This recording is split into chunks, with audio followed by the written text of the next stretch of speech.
rahmanir rahim. Wa sallallahu ala sayyidina Muhammadin wa ala alihi tayyibin tahirin.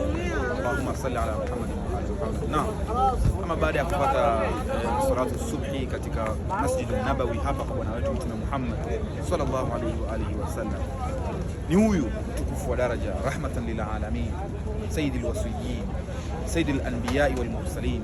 Kiukweli ni sharafu kubwa, ni baraka kubwa mno, ni sehemu ambayo wallahi haichoshi.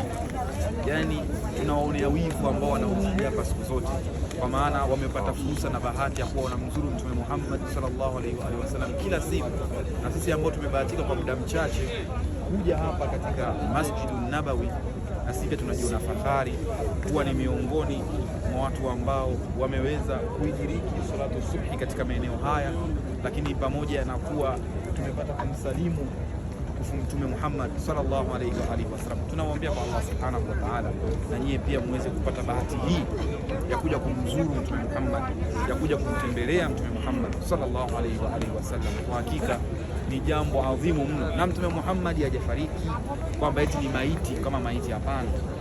Wala tahsabanna alladhina qutilu fi sabilillahi amwat bal ahya'u 'inda rabbihim yurzaqun.